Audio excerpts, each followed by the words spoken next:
ਤੇ ਮਹਾਰਾਜ ਕਹਿੰਦੇ ਵੀ ਅੰਦਰ ਅਨਾਹਦ ਸ਼ਬਦ ਵੀ ਚੱਲਦਾ ਪਿਆ, ਉਹ ਵੀ ਦੁਬਿਧਾ ਵਿੱਚ, ਵਿਚਾਰਾਂ ਦੇ ਵਿੱਚ, ਤੇ ਸਰੀਰ ਦੇ ਨਾਲ ਇੰਨਾ ਜੁੜ ਗਿਆ ਨਾ ਉਹ ਅਨਾਹਦ ਸ਼ਬਦ ਨੂੰ ਸੁਣਦਾ।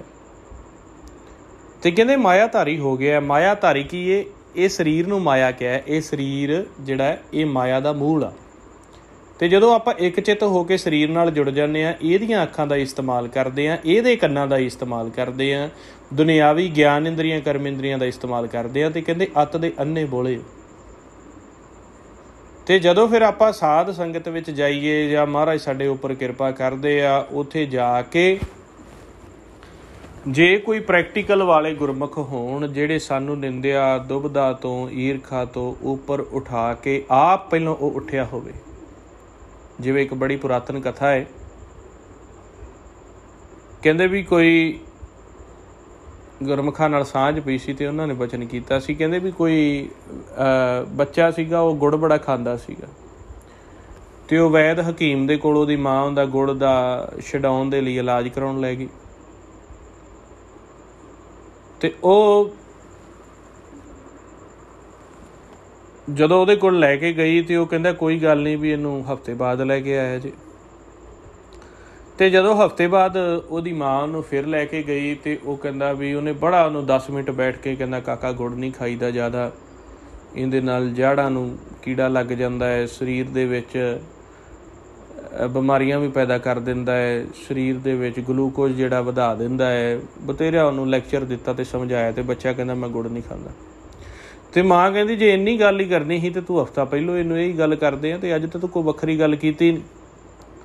ਤੇ ਉਹ ਆਂਦਾ ਨਹੀਂ ਹਫ਼ਤਾ ਪਹਿਲੋਂ ਮੈਂ ਖਾਂਦਾ ਸਾਂ। ਤੇ ਇਹੀ ਗੱਲ ਆ ਵੀ ਜੇ ਆਪ ਨਹੀਂ ਅਸੀਂ ਨਿੰਦਿਆ ਦੁਬਿਧਾ ਈਰਖਾ ਛੱਡੀ, ਜਿਹੜਾ ਸਾਡਾ ਆਗੂ ਹੈ ਉਪਦੇਸ਼ ਸਾਨੂੰ ਕਰਦਾ ਪਿਆ, ਉਪਦੇਸ਼ ਤਾਂ ਕਰ ਰਿਹਾ ਪਰ ਆਪਣਾ ਕਹਿਆ ਆਪ ਨਾ ਮੰਨੈ। ਜੇ ਉਹ ਆਪ ਨਹੀਂ ਮੰਨਦਾ ਤੇ ਫਿਰ ਉਹ ਅਧੂਰਾ ਹੈ। ਅਧੂਰੇ ਆਗੂਆਂ ਦੇ ਕਾਰਨ ਹੀ ਅੱਜ ਤੱਕ ਦੁਨੀਆ ਦਾ ਬੇੜਾ ਗਰਕ ਹੋਇਆ। ਚਾਹੇ ਉਹ ਸਮੇਂ 'ਤੇ ਆਪਦੇ ਆਪ ਨੂੰ ਬ੍ਰਾਹਮਣ ਕਹਾਉਂਦੇ ਰਹੇ, ਚਾਹੇ ਮੌਲਵੀ ਕਹਾਉਂਦੇ ਰਹੇ, ਚਾਹੇ ਬੋਧੀ ਕਹਾਉਂਦੇ ਰਹੇ, ਤੇ ਚਾਹੇ ਸਿੱਖ ਕਹਾਉਂਦੇ ਰਹੇ। ਜਿਹੜੇ ਅਧੂਰੇ ਆਗੂ ਸੀਗੇ ਉਹਨਾਂ ਨੇ ਸੰਸਾਰੀ ਵਿਰਾਗੀ ਜੀਵਾਂ ਦਾ, ਉਹਨਾਂ ਦਾ ਜਿਹੜਾ ਮਾਨਸਿਕ ਅਤੇ ਸਰੀਰਕ ਸ਼ੋਸ਼ਣ ਕੀਤਾ, ਸਵਾਸਾਂ ਦਾ ਧਨ ਖਤਮ ਕੀਤਾ, ਅਤੇ ਬਿਲਕੁਲ ਵੀ ਜਿਹੜਾ ਉਹਨਾਂ ਦੇ ਮਨ ਅਤੇ ਤਨ ਨੂੰ ਨਾਸ਼ ਕਰ ਦਿੱਤਾ। ਅਤੇ ਅੱਜ ਜੇਕਰ ਅਸੀਂ ਅਧਿਆਤਮ ਦੇ ਮਾਰਗ 'ਤੇ ਚੱਲਣਾ ਚਾਹੁੰਦੇ ਹਾਂ ਤਾਂ ਸਭ ਤੋਂ ਪਹਿਲਾਂ ਇਹ ਦੇਖਣਾ ਹੈ ਕਿ ਜਿਹੜਾ ਆਗੂ ਹੈ, ਜੋ ਅਸੀਂ ਗੁਣ ਆਪ ਦੇ ਵਿੱਚ ਧਾਰਨ ਕਰਨਾ ਚਾਹੁੰਦੇ ਹਾਂ, ਜੋ ਸਿੱਖਿਆ ਜਾਂ ਜੋ ਮਾਲਕ ਦਾ ਪ੍ਰੈਕਟੀਕਲ ਅਸੀਂ ਕਰਨਾ ਚਾਹੁੰਦੇ ਹਾਂ, ਪਹਿਲੋਂ ਉਹ ਇਹਦੇ ਵਿੱਚ ਹੈ ਜਾਂ ਨਹੀਂ ਹੈ। ਜਿਸ ਗੱਡੀ ਦੇ ਨਾਲ ਸਾਡਾ ਟੋਚਨ ਪੈਣਾ ਹੈ ਤੇ ਉਹ ਸਾਡਾ ਭਾਰ ਖਿੱਚ ਵੀ ਲਵੇਗੀ, ਜਾਂ ਉਹ ਸਾਡੇ ਹੋ ਸਕਦਾ ਸਾਡੀ ਅਵਸਥਾ ਉਹਦੇ ਤੋਂ ਵਧੀਆ ਹੋਵੇ, ਉਹ ਸਾਡਾ ਲੋਡ ਸਾਨੂੰ ਖਤਮ ਕਰ ਵੀ ਦੇਗਾ ਕਿ ਨਹੀਂ। ਵੀ ਇਸ ਤਲਾਅ ਦੇ ਵਿੱਚ ਇੰਨਾ ਪਾਣੀ ਹੈਗਾ ਵੀ ਇਹ ਸਾਡੀ ਗੰਦਗੀ ਧੋ ਕੇ ਤੇ ਸਾਨੂੰ ਨਲਾ ਦਊਗਾ। ਤੇ ਜੇਕਰ ਉਸ ਪਾਣੀ ਹੈ ਹੀ ਨਹੀਂ ਗਾ, ਤੇ ਕਈ ਵਾਰੀ ਸਾਬਣ ਲੱਗਾ ਹੋਵੇ ਤੇ ਪਾਣੀ ਮੁੱਕ ਜਾਏ ਤੇ ਉਹ ਨਾ ਸਾਡੇ ਨਾਲ ਗੱਲ ਬਣ ਜਾਏ, ਨਾ ਗਾਂਹ ਜੋਗੇ ਤੇ ਨਾ ਪਛਾਂ ਜੋਗੇ। ਸਾਬਣ ਨਾ ਲਵੇ ਤੇ ਨਾ ਪਾਣੀ ਟੂਟੀ ਦੇ ਵਿੱਚ ਆਵੇ ਤੇ ਕੀ ਕਰੀਏ। ਇਸ ਕਰਕੇ ਜਿਹੜਾ ਅੰਧਾ ਆਗੂ ਜੇ ਥੀਏ ਪਾਦਰ ਜਾਣੇ ਨਾ ਡੀਠ, ਜੇ ਅੰਨਾ ਆਗੂ ਹੋ ਜਾਏ ਉਹ ਸਾਨੂੰ ਪੱਧਰੇ ਰਾਹ ਨਹੀਂ ਲਿਜਾ ਸਕਦਾ। ਤੇ ਕਿਉਂ ਮਹਾਰਾਜ ਨੇ ਕਿਹਾ ਵੀ ਖੇਲ ਇਹ ਦ੍ਰਿਸ਼ਟੀ ਦਾ, ਜੇਕਰ ਸਾਨੂੰ ਮਨ ਦੇ ਨੇਤਰਾਂ ਦਾ ਭੇਤ ਦੇ ਕੇ ਤੇ ਮਨ ਦੀ ਦ੍ਰਿਸ਼ਟੀ ਨੂੰ ਇੱਕ ਕਰਕੇ ਤੇ ਉਸ ਦ੍ਰਿਸ਼ਟੀ ਦਾ ਬੇੜਾ, ਉਸ ਧਿਆਨ ਦਾ ਖੇਲ ਜੇਕਰ ਚੌਥੇ ਪਦ ਦੇ ਵਿੱਚ ਸੱਚ ਦੇ ਵਿੱਚ ਸਾਨੂੰ ਲਿਜਾਣ ਦਾ ਜੇਕਰ ਜੀਵ ਭੇਤ ਨਹੀਂ ਦਿੰਦਾ, ਵੀ ਕਿਵੇਂ ਤੁਸੀਂ ਮਨ ਨੂੰ ਇੱਕ ਕਰਕੇ ਇਸ ਸਰੀਰ ਤੋਂ ਵੱਖ ਕਰਕੇ ਤੇ ਤੁਸੀਂ ਜੋ ਉਹ ਸੂਖਮ ਜੋਤ ਦਾ ਸਾਰੇ ਪਾਸੇ ਪਸਾਰਾ ਹੈ ਉਹਦੇ ਵਿੱਚ ਜੇਕਰ ਧਿਆਨ ਸਾਡਾ ਲਵਾਉਂਦਾ ਨਹੀਂ ਤੇ ਫਿਰ ਫਾਇਦਾ ਨਹੀਂ। ਜੇ ਇਕੱਲਾ ਗਿਆਨ ਹੀ ਆ, ਇਕੱਲੀਆਂ ਗੱਲਾਂ ਬਾਤਾਂ ਹੀ ਨੇ, ਇਕੱਲੀਆਂ ਵਿਚਾਰਾਂ ਹੀ ਨੇ, ਫਿਰ ਨਹੀਂ ਫਾਇਦਾ। ਕਿਉਂਕਿ ਮਹਾਰਾਜ ਸੱਚੇ ਪਾਤਸ਼ਾਹ ਨੇ ਦੱਸਿਆ ਜਿੱਥੇ ਤੁਹਾਡਾ ਧਿਆਨ ਹੈ, ਜਿੱਥੇ ਤੁਹਾਡੀ ਸੁਰਤੀ ਹੈ, ਉਹ ਗੁਣ ਤੁਹਾਡੇ ਅੰਦਰ ਵਾਸ ਕਰਨਗੇ ਜਾਂ ਉਹ ਔਗਣ ਤੁਹਾਡੇ ਅੰਦਰ ਵਾਸ ਕਰਨਗੇ। ਜੇ ਮਨ ਦਾ ਧਿਆਨ ਤ੍ਰੈ ਗੁਣਾ ਤੋਂ ਅਤੀਤ ਹੀ ਨਹੀਂ ਹੋਇਆ, ਜੇਕਰ ਸਾਨੂੰ ਖੇਲ ਪਤਾ ਹੀ ਨਹੀਂ ਲੱਗਾ, ਵੀ ਕੀ ਕਰਨਾ ਹੈ ਕੀ ਨਹੀਂ ਕਰਨਾ, ਤਾਂ ਫਿਰ ਬਹੁਤ ਔਖਾ ਹੋ ਜਾਣਾ। ਫਿਰ ਸਾਡੇ ਵਿੱਚ ਉਹ ਗੁਣ ਆ ਹੀ ਨਹੀਂ ਸਕਦੇ,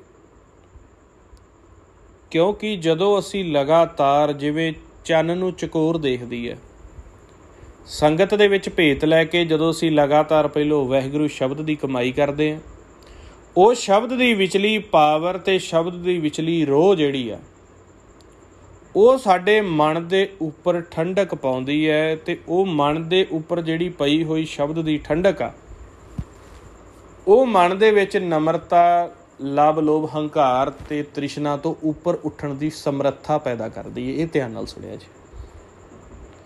ਉਸ ਤੋਂ ਬਾਅਦ ਜਦੋਂ ਸ਼ਬਦ ਦੀ ਰੋਹ ਚੜ੍ਹਦੀ ਆ, ਅਤੇ ਜਿਹੜਾ ਸ਼ਬਦ ਦਾ ਅਭਿਆਸ ਕਰਕੇ ਅਤੇ ਜੀਵ ਨਾਲ ਨਾਲ ਗਿਆਨ ਚੌਥੇ ਪਦ ਦਾ, ਆਪਦੇ ਜੀਵਨ ਦਾ, ਮਨ ਦਾ, ਤਨ ਦਾ, ਤਿੰਨਾਂ ਗੁਣਾਂ ਦਾ, ਧਰਮ ਰਾਜ ਦਾ, ਸੱਚ ਦਾ, ਆਤਮਾ ਦਾ, ਨਾਮ ਦਾ ਜਦੋਂ ਗਿਆਨ ਨਾਲ ਨਾਲ ਲੈਂਦਾ, ਅਕਥ ਕਥਾ ਸੁਣਦਾ ਹੈ, ਉਹ ਇੱਕ ਜੀਵ ਨਿਰਮਲ ਹੋ ਜਾਂਦਾ ਹੈ। ਉਹ ਕਾਬਲ ਹੋ ਜਾਂਦਾ ਹੈ ਧਿਆਨ ਦੇ ਵਿੱਚ ਬੈਠਣ ਦੇ, ਸੱਚ ਦੀ ਸੇਵਾ ਕਰਨ ਦੇ, ਨਾਮ ਦੀ ਸੇਵਾ ਕਰਨ ਦੇ। ਜਿਵੇਂ ਇੱਕ ਸਕੂਲ ਦਾ ਸਟੈਂਡਰਡ ਹੁੰਦਾ ਹੈ ਕਿ ਉੱਥੇ ਜਿਵੇਂ ਇੱਕ ਬੱਚੇ ਨੂੰ ਆਪਾਂ ਲਾਉਣਾ ਹੈ, ਅਤੇ ਉਹ ਪਹਿਲੋਂ ਉਹ ਕਹਿੰਦੇ ਆ ਵੀ ਛੋਟੇ ਦੂਸਰੇ ਸਕੂਲਾਂ ਦੇ ਵਿੱਚ ਇਹਨੂੰ ਉੱਠਣਾ ਬੈਠਣਾ, ਇਹਨੂੰ ਐਟੀਕੇਟਸ ਆਉਣੇ ਚਾਹੀਦੇ ਆ, ਅਤੇ ਤਾਂ ਅਸੀਂ ਦਾਖਲ ਕਰਾਂਗੇ। ਅਤੇ ਜੇਕਰ ਅਸੀਂ ਆਮ ਤੌਰ 'ਤੇ ਦੇਖੀਏ, ਇੱਕ ਸਕੂਲ ਤੋਂ ਹਟ ਕੇ ਦੂਜੇ ਸਕੂਲ ਦੇ ਵਿੱਚ ਦਾਖਲਾ ਲੈਣਾ ਹੋਵੇ ਨਾ, ਅਤੇ ਉਹ ਪਹਿਲੋਂ ਕਹਿੰਦੇ ਆ ਵੀ ਉੱਧਰੋਂ ਲਿਖਾ ਕੇ ਲਿਆ ਕੇ ਦਿਓ ਸਾਨੂੰ SLC, ਸਕੂਲ ਲਿਵਿੰਗ ਸਰਟੀਫਿਕੇਟ ਲਿਖਾ ਕੇ ਦਿਓ ਵੀ ਤੁਹਾਡਾ ਕਰੈਕਟਰ ਠੀਕ ਹੈ, ਤੁਹਾਡਾ ਰਿਪੋਰਟ ਕਾਰਡ ਦਿਖਾਓ, ਅਤੇ ਤੁਹਾਡੀ ਹਾਮੀ ਦੱਸੋ ਵੀ ਉੱਧਰੋਂ ਭਰਦੇ ਨੇ ਤੁਹਾਡੇ ਪੇਰੈਂਟਸ, ਤੁਹਾਡੇ ਜਿਹੜੇ ਪੁਰਾਣੇ ਟੀਚਰ ਨੇ। ਫਿਰ ਉੱਥੇ ਦਾਖਲਾ ਦਿੱਤਾ ਜਾਂਦਾ ਹੈ। ਅਤੇ ਜੇ ਇੱਕ ਬੱਚਾ ਐਸਾ ਹੈ ਵੀ ਜਿਹਨੂੰ ਨਾ ਬੋਲਣ ਦਾ ਪਤਾ ਹੈ, ਨਾ ਉਹਦੇ 'ਚ ਐਟੀਕੇਟਸ ਨੇ, ਨਾ ਉਹ ਡਿਸਪਲਿਨ ਦੇ ਵਿੱਚ ਰਹਿੰਦਾ, ਅਤੇ ਐਸੇ ਸਕੂਲ ਨੂੰ ਸਿੱਧਾ ਐਸੇ ਬੱਚੇ ਨੂੰ ਸਿੱਧਾ ਦਾਖਲਾ ਦਵਾ ਵੀ ਦਿਓ, ਅਪਰੋਚ ਕਰ ਵੀ ਦਿਓ, ਅਤੇ ਉਹ ਨਾਸ ਕਰੇਗਾ, ਬਦਨਾਮੀ ਕਰੇਗਾ, ਸਕੂਲ ਦਾ ਬੇੜਾ ਬਿਠਾਏਗਾ, ਸਕੂਲ ਦਾ ਨਾਮ ਖਰਾਬ ਕਰੇਗਾ, ਅਤੇ ਆਪਦਾ ਤਾਂ ਹੁੰਦਾ ਹੈ ਹੀ। ਸੋ ਇਸ ਕਰਕੇ ਸੱਚ ਅਤੇ ਸੁਣ ਦੇ ਵਿੱਚ, ਕਿਉਂਕਿ ਪ੍ਰਗਟ ਤਾਂ ਸਾਰਾ ਹੀ ਮਾਲਕ ਦੇ ਵਿੱਚੋਂ ਹੋਇਆ, ਕਾਲ ਵੀ, ਮਾਇਆ ਵੀ, ਸਾਰਾ ਪੌਣ ਪਾਣੀ ਬਸੰਤਰ ਵੀ, ਗੁਣ ਔਗਣ ਦੋਨੋਂ ਸਾਰੇ। ਪਰ ਜਿਹੜੇ ਸੰਤ ਹੁੰਦੇ ਆ, ਪਰਖੇ ਹੁੰਦੇ ਆ, ਬਿਲਕੁਲ ਉਹਨਾਂ ਦੇ ਵਿੱਚ ਤਰਾਸ਼ੇ ਹੁੰਦੇ ਆ, ਅਤੇ ਇਸ ਕਰਕੇ ਉਹ ਕਹਿੰਦੇ ਆ ਵੀ ਇਹਨੇ ਇੰਨੇ ਵੱਡੇ ਘਰ ਦੀ, ਸੱਚ ਦੀ, ਨਾਮ ਦੀ ਸੇਵਾ ਕਰਨੀ ਆ, ਅਤੇ ਕਿਤੇ ਇਹਦੇ ਵਿੱਚ ਕੋਈ ਕਮੀ ਨਾ ਰਹਿ ਜਾਏ, ਕਿਤੇ ਮਾਲਕ ਕਹਿੰਦੇ ਤੋਂ ਇਹ ਨਾ ਵੀ ਹੋਵੇ ਵੀ ਖੁਸ਼ੀ ਨਾ ਹੋਣ, ਅਤੇ ਜ਼ਿੰਮੇਵਾਰੀ ਜਾਂ ਅਸੀਂ ਉਸ ਘਰ ਦੇ ਗੋਲੇ ਹਾਂ ਅਤੇ ਮਹਾਰਾਜ ਸਾਨੂੰ ਕਹਿਣ। ਇਸ ਕਰਕੇ ਜਿਹੜਾ ਅਭਿਆਸੀ ਜੀਵ ਸੰਤਾਂ ਸਾਧੂਆਂ ਦੀ ਸ਼ਰਨ ਦੇ ਵਿੱਚ ਜਾਂਦਾ ਹੈ, ਜਿੰਨੀ ਦੇਰ ਤੱਕ ਉਹਨਾਂ ਨੂੰ ਆਪ ਨਾ ਵਿਸ਼ਵਾਸ ਹੋ ਜਾਵੇ ਵੀ ਇਹ ਉਸ ਦਰ 'ਤੇ ਬੈਠਣ ਦੇ ਲਾਇਕ ਹੈਗਾ, ਉਨੀ ਦੇਰ ਤੱਕ ਉਹ ਅਗਲਾ ਭੇਤ ਨਹੀਂ ਦਿੰਦੇ ਜੋ ਸਹੀ ਇਹਦਾ ਹੈ ਮੈਥਡ, ਗੁਰਬਾਣੀ ਜਿਵੇਂ ਦੱਸੀ। ਤਾਂ ਪਹਿਲਾਂ ਇੰਨਾ ਗੁਰਮੰਤਰ ਦਾ ਭੇਤ ਕਰਾ ਕੇ, ਗਿਆਨ ਦੇ ਕੇ ਜੀਵਾਂ ਨੂੰ ਬਿਲਕੁਲ ਨਿਰਮਲ ਕਰਕੇ, ਉਹਨੂੰ ਸੰਤ ਮਾਰਗ 'ਤੇ ਜਸ ਸੰਦਮ ਸਹਿਨਸ਼ੀਲਤਾ ਦੇ ਵਿੱਚ ਲਿਆ ਕੇ, ਉਸ ਤੋਂ ਬਾਅਦ ਫਿਰ ਜਦੋਂ ਉਹ ਜੀਵ ਦ੍ਰਿਸ਼ਟੀ ਦਾ ਖੇਲ ਸਿੱਖ ਕੇ ਸੱਚ ਦੇ ਉੱਪਰ ਧਿਆਨ ਧਰਦਾ ਹੈ, ਇੰਨਾ ਉਹਦੇ ਅੰਦਰ ਨਿਰਮਲ ਅਤੇ ਵਿਰਾਗ ਪੈਦਾ ਹੋ ਜਾਂਦਾ ਕਿ ਸਹਿਜ ਸੁਭਾਅ ਸੱਚ ਪ੍ਰਗਟ ਹੋ ਜਾਂਦੇ। ਕਿਉਂਕਿ ਜੌਹਰੀ ਜਿਹੜਾ ਹੁੰਦਾ ਉਹ ਹੀਰੇ ਦੀ ਪਰਖ ਰੱਖਦਾ, ਅਤੇ ਜਦੋਂ ਮਾਲਕ ਦੇਖਦੇ ਆ ਵੀ ਇਹਦੇ ਅੰਦਰ ਵਿਰਾਗ ਪੈਦਾ ਹੋ ਗਿਆ, ਅਤੇ ਉਹ ਬਹੁਤਾ ਦੂਰ ਨਹੀਂ ਕਿਤੇ ਸਾਡੇ ਅੰਦਰ ਮਸਤਕ 'ਤੇ ਬੈਠੇ ਆ, ਸਾਡੇ ਆ ਸਿਰ ਦੇ ਉੱਪਰ ਬੈਠੇ ਆ, ਸਿਰ ਉੱਪਰ ਠਾਡਾ ਗੁਰਸੂਰਾ, ਉਹ ਪ੍ਰਗਟ ਹੋ ਜਾਂਦੇ ਆ, ਉਹ ਤਰਸ ਕਰਦੇ ਆ। ਅਤੇ ਉੱਥੇ ਫਿਰ ਜਦੋਂ ਅਸੀਂ ਸੱਚ ਦੇ ਉਸ ਦਰਸ਼ਨ ਪਰਸੀਏ ਗੁਰੂ ਕੈ ਜਨਮ ਮਰਨ ਦੁੱਖ ਜਾਏ, ਜੇ ਕਹਿੰਦੇ ਹੋਵੇ ਸਿਫਤ ਖਸਮ ਦੀ ਨੂਰ ਅਰਸੋ ਕੁਰਸੋ ਚੱਟੀਐ, ਤੁਧ ਡਿਠੇ ਸੱਚੇ ਪਾਤਸ਼ਾਹ ਮਨ ਜਨਮ ਜਨਮ ਦੀ ਕੱਟੀ। ਜਦੋਂ ਮਹਾਰਾਜ ਸੱਚੇ ਪਾਤਸ਼ਾਹ ਦੇ ਦਰਸ਼ਨ ਹੁੰਦੇ ਨੇ, ਉਹਨਾਂ ਦਰਸ਼ਨਾਂ ਨੂੰ ਫਿਰ ਲਗਾਤਾਰ, ਜਿਵੇਂ ਚੰਨ ਨੂੰ ਚਕੋਰ ਦੇਖਦੀ ਹੈ, ਦੀਵੇ ਦੀ ਲਾਟ ਨੂੰ ਪਤੰਗਾ ਦੇਖਦਾ ਹੈ, ਮਾਤਾ ਬੱਚੇ ਦਾ ਖਿਆਲ ਰੱਖਦੀ ਹੈ, ਲਗਾਤਾਰ ਜਦੋਂ ਮਨ ਉਸ ਸੱਚ ਦੇ ਉੱਪਰ ਧਿਆਨ ਧਰਦਾ ਹੈ, ਉਸ ਨਾਦ ਨੂੰ ਸੁਣਦਾ ਹੈ, ਅਤੇ ਉਹਦੇ ਵਿੱਚ ਪੋਜ਼ੀਟਿਵਿਟੀ, ਉਹਦੇ ਵਿੱਚ ਪਾਵਰ, ਉਹਦੇ ਵਿੱਚ ਅੰਮ੍ਰਿਤ ਰਸ, ਉਹਦੀ ਖੁਸ਼ਬੂ, ਉਹਦਾ ਜਿਹੜਾ ਆਕਰਸ਼ਣ ਹੀ ਇੰਨਾ ਹੁੰਦਾ ਵੀ ਸਹਿਜ ਸੁਭਾਏ ਫਿਰ ਜਿਹੜੇ ਮਨ ਦੇ ਔਗਣ ਨੇ ਖਤਮ ਹੋ ਕੇ, ਅਤੇ ਜਿਵੇਂ ਇਹਦੇ ਵਿੱਚ ਇੱਕ ਹੀਰਿਆਂ ਦੀ ਖਾਣ ਬਣ ਜਾਂਦਾ ਹੈ।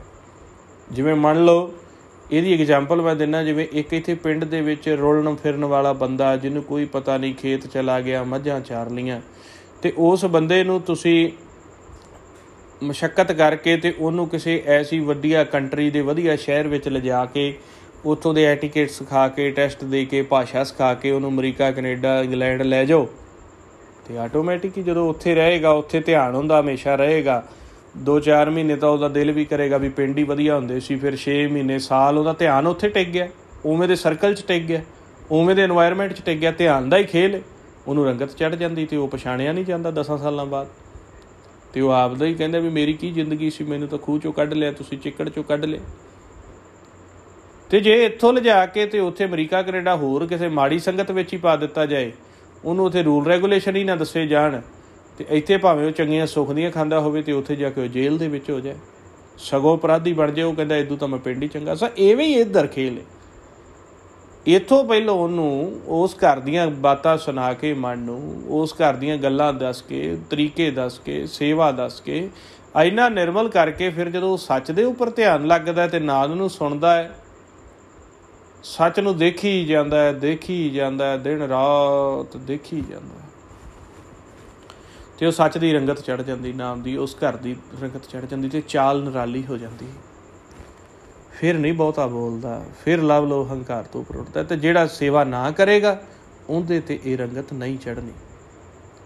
ਸਾਧੂ ਸੰਤਾਂ ਦੀ ਸ਼ਰਨ ਵਿੱਚ ਜਾਇਆ, ਉਹਨਾਂ ਨਾਲ ਵਿਚਰਦਿਆਂ ਹੀ ਬੜੀ ਰੰਗਤ ਚੜ੍ਹ ਜਾਂਦੀ ਏ।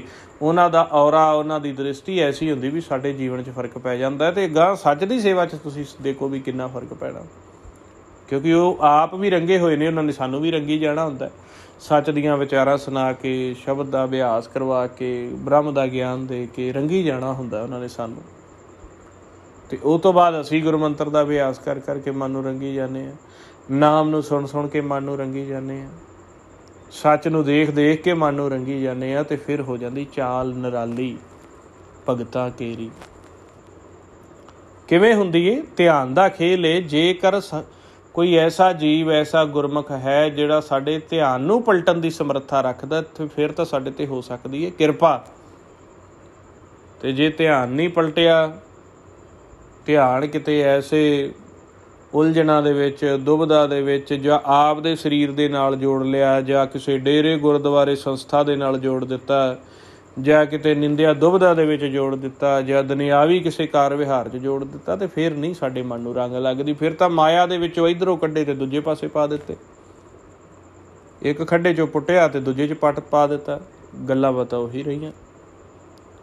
ਅਤੇ ਜੇ ਸੱਚ ਦੇ ਉੱਪਰ ਅਸੀਂ ਧਿਆਨ ਲਾਵਾਂਗੇ, ਉੱਥੋਂ ਫਿਰ ਦ੍ਰਿਸ਼ਟੀ ਸਾਡੀ ਧਿਆਨ ਸੱਚ 'ਤੇ ਰੱਖਾਂਗੇ, ਸ਼ਬਦ ਦਾ ਅਭਿਆਸ ਲਗਾਤਾਰ ਕਰਦੇ ਰਹਾਂਗੇ, ਦੂਜਾ ਸਾਨੂੰ ਕੋਈ ਵਿਚਾਰ ਹੀ ਨਾ ਆਵੇ, ਸਾਰਾ ਦਿਨ ਹੀ ਸਾਡੇ ਮੁੱਖ ਦੇ ਵਿੱਚ ਵਾਹਿਗੁਰੂ ਵਾਹਿਗੁਰੂ ਵਾਹਿਗੁਰੂ ਇਹ ਚੱਲਦਾ ਰਹੇ, ਧਿਆਨ ਦੇ ਵਿੱਚ ਬ੍ਰਹਮ ਦੀ ਵਿਚਾਰ ਚੱਲਦੀ ਰਹੇ, ਨੇਤਰਾਂ ਦੇ ਵਿੱਚ ਸੱਚ ਦੇ ਦਰਸ਼ਨ ਹੁੰਦੇ ਰਹਿਣ, ਨਾਮ ਨੂੰ ਸੁਣਦੇ ਰਹੀਏ, ਚਾਲ ਨਿਰਾਲੀ ਹੋ ਜਾਂਦੀ ਹੈ। ਅਤੇ ਵਿਰਲੇ ਮਿਹਨਤ ਕਰਦੇ ਆ। ਕੁਛ ਕਾਲ ਦੇ ਅਨਾੜੀ ਸੰਤ ਹੁੰਦੇ ਆ, ਅਨਾੜੀ ਭਗਤ ਹੁੰਦੇ ਆ, ਸੰਤ ਹੁੰਦੇ ਆ, ਅਨਾੜੀ ਸੰਗਤ ਹੁੰਦੀ ਹੈ। ਸੰਗਤ ਭਾਵ ਜਿਹੜਾ ਨਾਮ ਦੀ ਕਮਾਈ, ਲਾਹਾ ਨਹੀਂ ਲੈਣਾ ਚਾਹੁੰਦੇ, ਅਸੀਂ ਵਿਚਾਰਾਂ 'ਚ ਹੀ ਰਹਿਣਾ ਚਾਹੁੰਦੇ। ਉਹ ਵੀ ਫਿਰ ਯਤਨ ਕਰਦੇ ਆ, ਅਤੇ ਉਹਨਾਂ ਨੂੰ ਬਗਲੇ ਕਹਿ ਦਿੱਤਾ। ਮਹਾਰਾਜ ਕਹਿੰਦੇ ਸ਼ਕਲ ਵੀ ਇੱਕੋ ਜਿਹੀ ਹੁੰਦੀ ਏ, ਰਹਿੰਦੇ ਵੀ ਪਾਣੀ 'ਚ ਨੇ, ਪਰ ਦ੍ਰਿਸ਼ਟੀ ਮਨ ਵਿਚਾਰਾਂ ਨੂੰ ਬਦਲਿਆ ਨਹੀਂ। ਉਹ ਖੇਡ ਉੱਥੇ ਹੀ ਰੱਖਿਆ ਵੀ ਡੱਡੀ ਖਾ ਲਈ, ਮੱਛੀ ਖਾ ਲਈ, ਹੈ ਸਰੋਵਰ 'ਚ ਹੀ ਨੇ ਦੋਨੋਂ, ਹੰਸ ਅਤੇ ਬਗਲਾ। ਪਰ ਬਗਲੇ ਦੀ ਚੋਗ, ਬਗਲੇ ਦੀ ਚਾਲ, ਬਗਲੇ ਦਾ ਤਰੀਕਾ ਸਲੀਕਾ ਉਹ ਹੰਸ ਤੋਂ ਵੱਖਰਾ, ਮਾਫ਼ ਕਰਿਆ ਜੇ, ਹੰਸ ਦਾ ਜਿਹੜੀ ਚਾਲ ਹੈ, ਉਹਦੀ ਖਾਣ ਪੀਣ, ਰਹਿਣ ਰਹਾਣ, ਸਲੀਕਾ ਜਿਹੜਾ ਹੁੰਦਾ ਉਹ ਬਗਲੇ ਤੋਂ ਵੱਖਰਾ ਹੁੰਦਾ, ਉੱਤਮ ਹੁੰਦਾ ਹੈ ਹੰਸ ਦਾ ਸਲੀਕਾ। ਅਤੇ ਜਿਹੜਾ ਬਗਲਾ ਹੈ ਉਹ ਖਾਂਦਾ ਵੀ ਡੱਡੀ ਮੱਛੀ ਹੈ, ਉਹਦੀ ਚਾਲ ਵੀ ਲੰਬੀ ਨਹੀਂ ਹੁੰਦੀ, ਉਹ ਜਿਹੜਾ ਹੈਗਾ ਰਹਿੰਦਾ ਵੀ ਦੁਬਿਧਾ ਦੇ ਵਿੱਚ ਹੈ, ਅਤੇ ਗੰਦਗੀ ਚੁਗਦਾ ਹੈ, ਅਤੇ ਜੇ ਕਿਤੇ ਮੋਤੀ ਉਹਦੇ ਮੂੰਹ 'ਚ ਆ ਜਾਵੇ ਉਹਨੂੰ ਪਚਦਾ ਨਹੀਂ। ਇਸੇ ਤਰੀਕੇ ਮਨਮੁਖ ਗੁਰਮੁਖ ਫਰਕ ਹੁੰਦਾ। ਕਮਾਈ ਗੁਰਮੁਖ ਹੀ ਕਰ ਸਕਦੇ ਆ, ਨਮਰਤਾ 'ਚ ਆ ਕੇ, ਸ਼ਬਦ ਦੇ ਅਭਿਆਸ ਦੇ ਨਾਲ, ਗੁਰਮਤਿ ਦੇ ਸਿਧਾਂਤਾਂ ਦੇ ਨਾਲ ਜੁੜ ਕੇ ਸਾਡੇ 'ਤੇ ਕਿਰਪਾ ਹੋ ਸਕਦੀ ਹੈ। ਸੋ ਇਹ ਨਿਰਾਲੀ ਚਾਲ ਜਿਹੜੀ ਹੈ ਸਾਡੇ ਧਿਆਨ ਤੋਂ ਸ਼ੁਰੂ ਹੋਣੀ ਹੈ। ਸੋ ਅਸੀਂ ਕੋਸ਼ਿਸ਼ ਕਰੀਏ ਵੀ ਗੁਰਮਤਿ ਦੇ ਵਿੱਚ ਰਹਿੰਦੇ ਆ, ਗੁਰਮੰਤਰ ਦਾ ਅਭਿਆਸ ਕਰਕੇ ਮਨ ਜਿਹੜਾ ਪਾਉਣ ਤੋਂ ਸਰੀਰ ਤੋਂ ਵੱਖ ਹੋ ਕੇ ਅਤੇ ਸਾਹਮਣੇ ਅਗੰਮ 'ਚ ਆ ਜਿਹੜਾ ਗੁਰਸ ਦਾ ਸਾਗਰ ਹੈ, ਖਾਲੀ ਖਲਾ ਹੈ, ਇਹਦੇ ਵਿੱਚ ਆ ਜਾਏ। ਇੱਥੇ ਆਣ ਕੇ ਫਿਰ ਸੱਚ ਜਿਹੜੀ ਜੋਤ ਪ੍ਰਕਾਸ਼ ਹੈ ਉਹਦੇ ਦਰਸ਼ਨ ਕਰਕੇ ਅਤੇ ਉਹਦੇ ਨਾਲ ਜੁੜਿਆ ਰਹੇ ਅਤੇ ਲਗਾਤਾਰ ਫਿਰ ਇਸ ਸੂਖਮ ਸਾਹਮਣੇ ਸੁਣ ਦੇ ਵਿੱਚੋਂ ਜਦੋਂ ਦਰਸ਼ਨ ਕਰੇਗਾ, ਇਹ ਸੂਖਮ ਦੇ ਵਿੱਚੋਂ ਹੀ ਸੂਖਮ ਨਾਮ ਦੀ ਧੁਨ ਸੁਣਦੀ ਰਹੇਗੀ ਅਤੇ ਧੁਨ ਸੁਣੀ ਜਾਏ, ਸੱਚ ਦੇ ਦਰਸ਼ਨ ਕਰੀ ਜਾਏ ਅਤੇ ਰੰਗਤ ਆਪਣੇ ਆਪ ਚੜ੍ਹਦੀ ਜਾਏਗੀ ਅਤੇ ਚਾਲ ਨਿਰਾਲੀ ਹੁੰਦੀ ਜਾਏਗੀ। ਜਿਹੜੇ ਸਾਡੇ ਗੁਣ ਜਾਂ ਔਗਣ ਜੋ ਵੀ ਸਾਡਾ ਦਰੈ ਗੁਣ ਦਾ ਹੈ ਆਪਣੇ ਆਪ ਹੀ ਸਾਫ਼ ਹੁੰਦਾ ਜਾਏਗਾ, ਕਿਉਂਕਿ ਅੱਗੋਂ ਪਾਵਰ ਹੀ ਇੰਨੀ ਸਾਡੇ ਵਿੱਚ ਪ੍ਰਵੇਸ਼ ਹੋ ਜਾਣੀ। ਅੱਜ ਦੇ ਬਚਨ ਕਰਦੇ ਕੋ ਖਰਵਾਦਾ ਘਾਟਾ ਸੰਗਤ ਗੁਰੂ ਬਖਸ਼ਣ ਜੋਗ ਬਖਸ਼ ਦੇਣ। ਵਾਹਿਗੁਰੂ ਜੀ ਕਾ ਖਾਲਸਾ, ਵਾਹਿਗੁਰੂ ਜੀ ਕੀ ਫਤਿਹ।